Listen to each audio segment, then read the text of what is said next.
My name is Manish Kumar and my enrollment number is E19CS8102. I'm a third year BTech student of Computer Science of Bennett University, and today I will be doing seminar on quantum computers. So let's begin. So now we will start with our seminar which is based on quantum computers. First we will start with introduction. For the majority of our existence, human technology was limited to brains, fire and sharp sticks. While fire and sharp sticks evolved into power plants and nuclear weapons, the most significant advancement has occurred in our minds. Since the 1960s, the power of our brain machines has grown tremendously, allowing computers to get smaller while also becoming more powerful. However, this process is approaching its physical limit. Computer components are getting close to the size of an atom. To understand why this is an issue, we must first establish certain fundamentals. Now we will start with basics. A computer is made up of extremely basic components that perform very basic tasks: data representation, processing methods, and control mechanisms. Computer chips are made up of modules that include logic gates and transistors. Transistor. A transistor is the most basic type of data processor used in computers. It is essentially a switch that can either block or allow information to pass through. The data is made up of bits that may either be changed to 0 or 1. To represent more complicated information, several bits are combined. Logic gates are made up of transistors that perform extremely basic tasks. An AND gate, for example, sends a 1 output if all of its inputs are 1 and 0 output otherwise. Finally, logic gates are combined to construct useful modules, such as adding two integers. We can multiply once we can add, and once we can multiply, we can do anything. Because all the fundamental operations are either easier than first grade maths, we may consider a computer as a collection of 7-year-olds completing simple mathematical problems.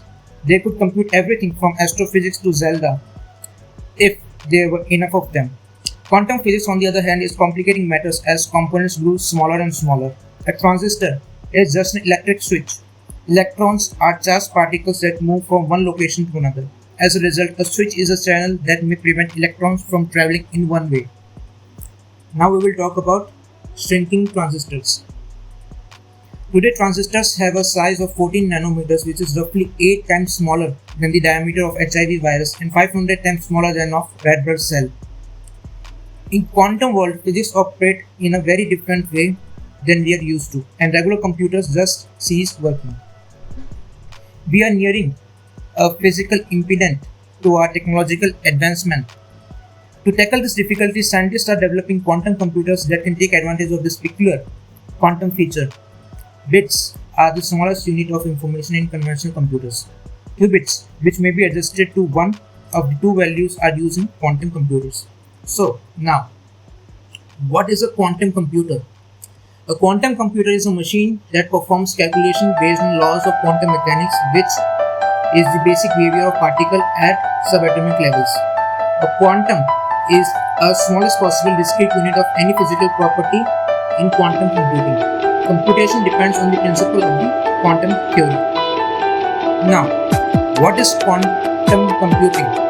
Quantum computing is the area of study focused on developing computer technology based on the principles of quantum theory, which explains the nature and behavior of energy and matter on atomic and subatomic levels. Computers based on this theory are smaller and faster than the big computers. Calculations based on the laws of quantum mechanics uses quantum mechanical phenomena to perform operations on data. Operations are done at atomic and subatomic levels. Now we will talk about qubits. A qubit can be a single photon or any two-level quantum system such as spin and magnetic field. The conceivable state of the system, like horizontal or vertical polarization of photons, are 0 and 1. The qubits in quantum world doesn't have to be just one of those. It may be in various proportion of both states at the same time. This is referred to as superposition. When we verify its value, for example, by passing a photon through a filter, it may choose whether to be vertically or horizontally polarized.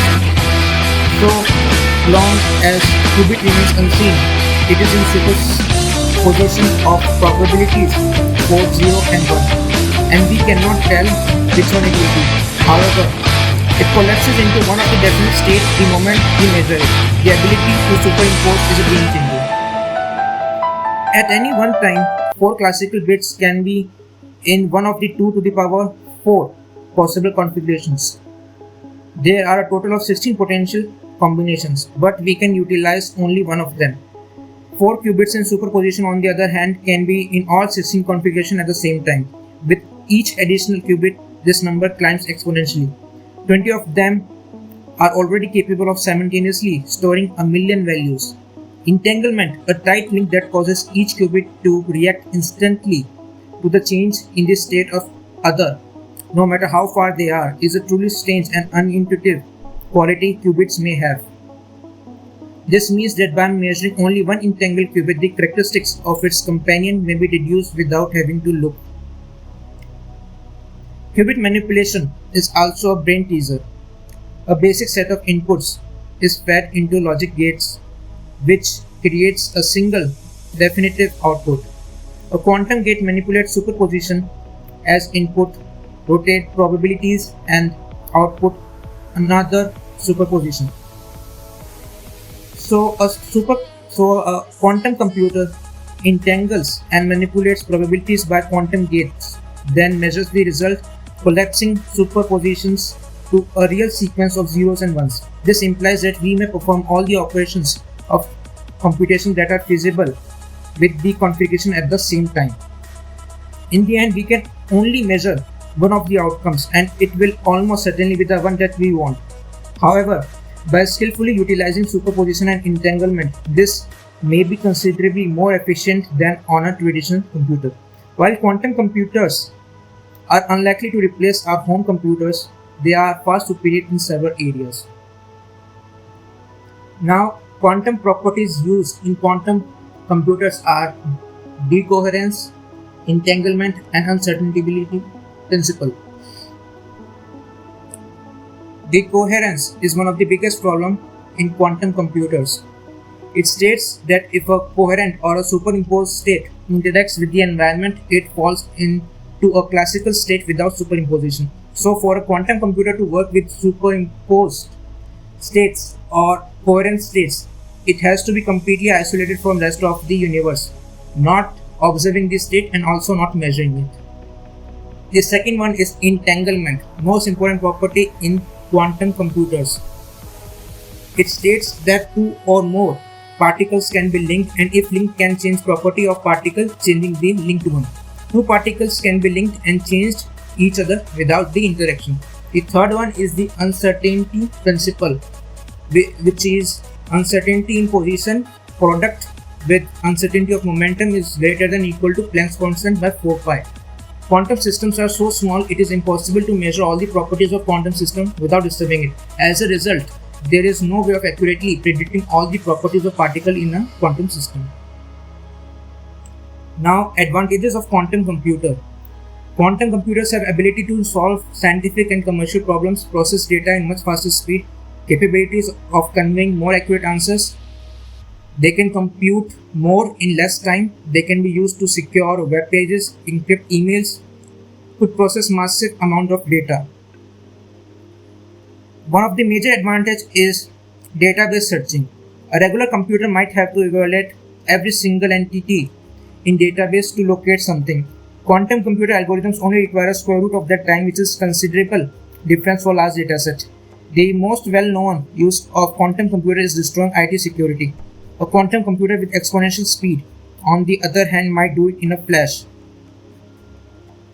Applications of quantum computers include encryption technology, ultra-secure and super-dense communication, improved error and correction and error detection, cryptography, searching, factorization, encryption problem and quantum computing problem, molecular simulations and simulating.